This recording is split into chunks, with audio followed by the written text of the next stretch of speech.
Morning, Namaskar.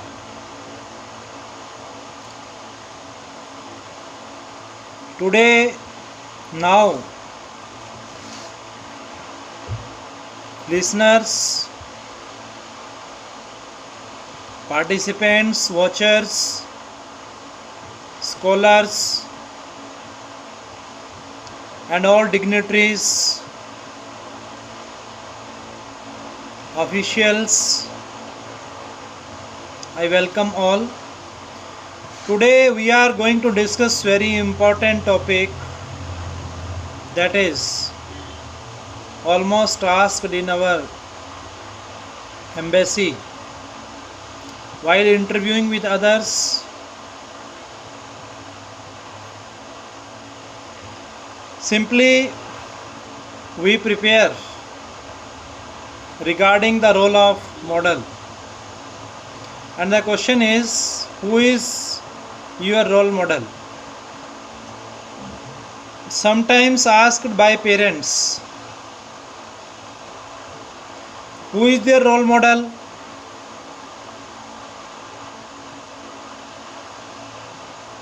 They take time and say the name of their forefathers. And if we ask from the children, from the students, scholars, while interviewing, they put the name of actor, cricketer, dancer, singer, economist, sociologist, messenger, and politician. Very few say their father is their role model.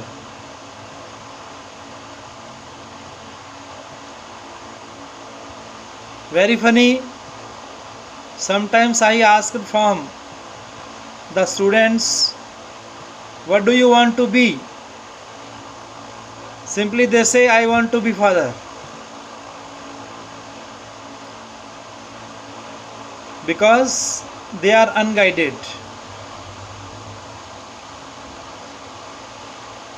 So what is the ideal answer? The ideal answer should be, I want to be apart from my family. Actually, no one has told them what they are to do and what they are to become. So they don't have their answer. They just listen others' answers. Actually, role model is that who is not in our blood relations and whose features are beneficial for the social, national, spiritual, means for others. Only he can be our role model. The ideal answer is our role model is the present Prime Minister Mr. Narendra Modi. Who is our role model? Because of the greatest struggle in his life, bottom to top, root to fruit, he brought a great change in his personality, sociality, nationality, spirituality, in all round fields. So he is the all-rounder. He can be our role model. Some persons say, what has he done for others? But I say, what has he not done for others? The same question can be put, that what do you want to be or what is the ambition of your life? Spontaneously and naturally, our ambition is to live for our soul, body, society, naturality, nationality, but the supreme living of life is humanity. To share our joys and sorrows with others is the definition of humanity. No one has taught us except our humanitarians. Those who have led their life, those who have spent their life for others. It is the greatest lesson given by our great men, prophet, free thinkers, messengers and messengers of spirituality. Why we have come on this earth? No one tell us. No one tell us this question. No one answer. Simply we are spending our days and nights, our months and years, and the journey of life is being completed.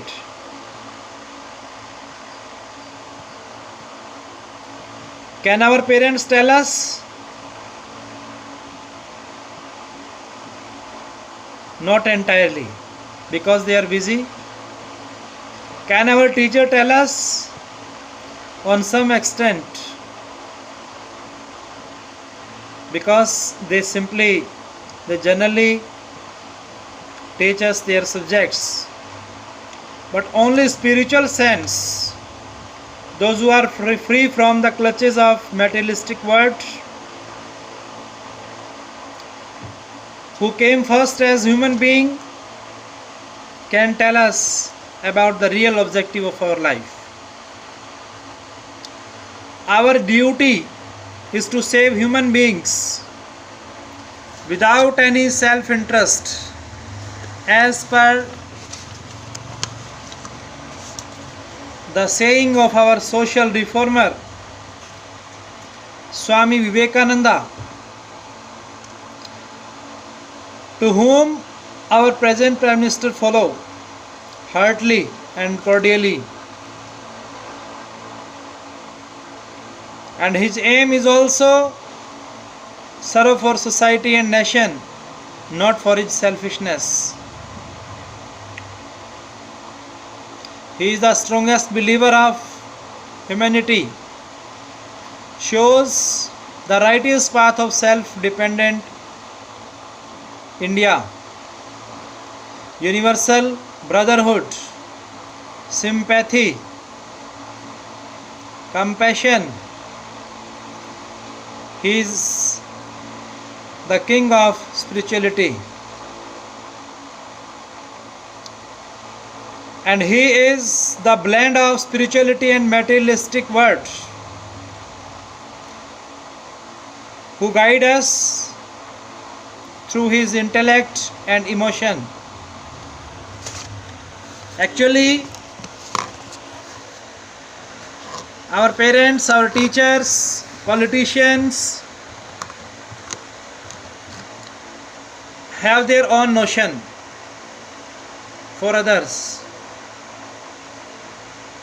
But our spiritual soul and spiritual conscience, which comes from inside, in the form of experience, in the form of past, in the form of recordings, that becomes our true guide, teacher, and take us ahead in our life. If we talk about our family, family is a primary group of members in a society living collectively. in a residence or home. A nuclear family consists of parents and their offspring sharing a dwelling, food, and several common resources concerned for each other. While the genetic inheritance and blood bonds serve as great anchors, economic,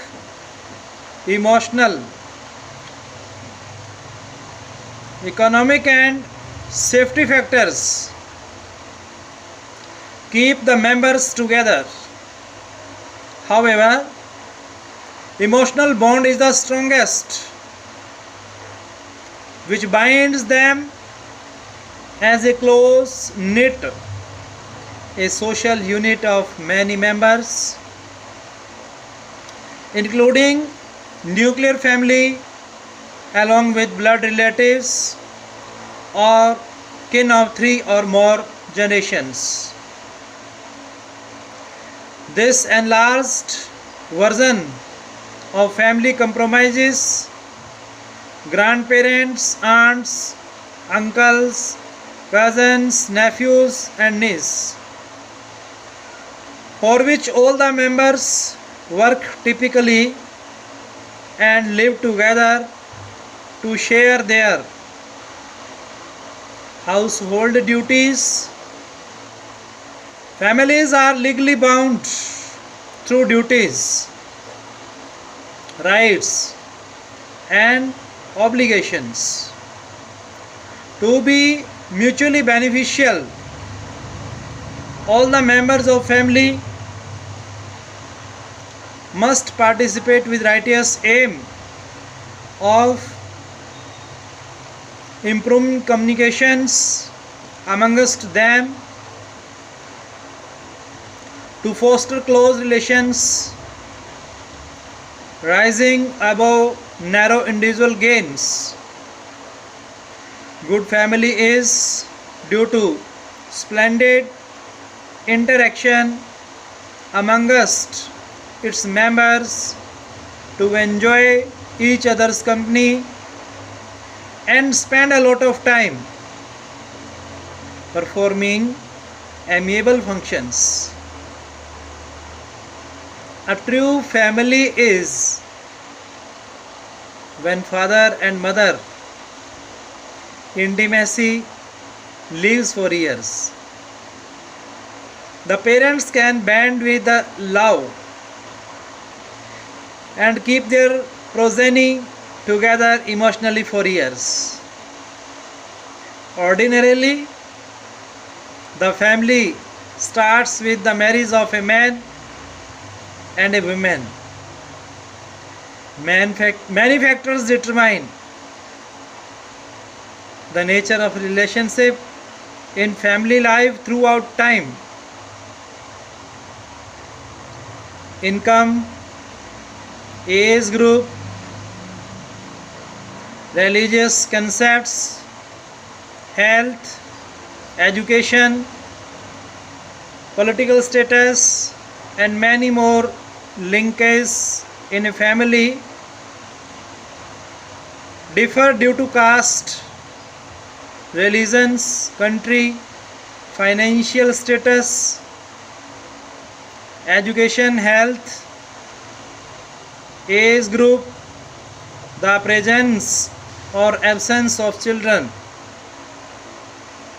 number of children, and many more factors. During matrimonial ceremony, the spouses generally wear specific attires and perform particular rituals devoted to their religion and social norms. But every family should try to follow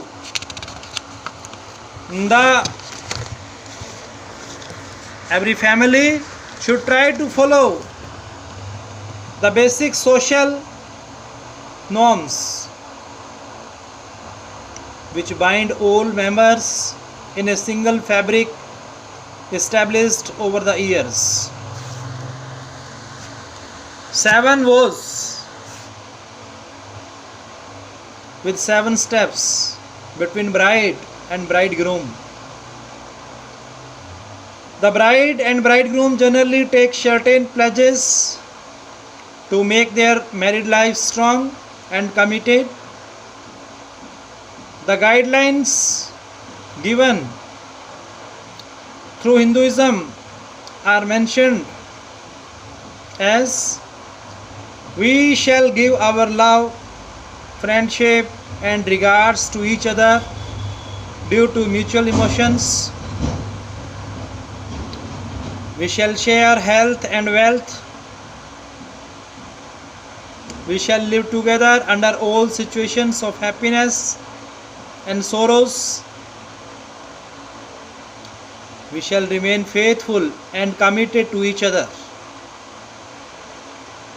We shall draw strength from each other to protect and promote ideal principles of family and children. We shall embark together as associates on our spiritual journey. We shall promote our mortal beyond our moral and spiritual strength for delightful family life. We shall work together in carrying out our duties to the society. As all formal marriages involve one or the other type of mutual commitment, it is therefore necessary for both the life partners to follow certain code of conduct which helps to sustain the bond between them forever. Respecting the personal space of every individual is the basic requirement for nurturing healthy and sustainable interrelational bond and interpersonal bond. Mutual respect and acceptance should be maintained even during each other's shortcomings. So there are the greatest virtues that are needed for keeping our social life healthy and for the benefit of our nationality and healthy national lifestyle, which is being led by our present Prime Minister. So I again thanks all of you, those who are listening, watching. They must try to follow the path of humanity, sincerity, honesty, sympatheticity, and treat sympathetically. I request all the professionals, thank you for your precious and valuable time. Thank you very much.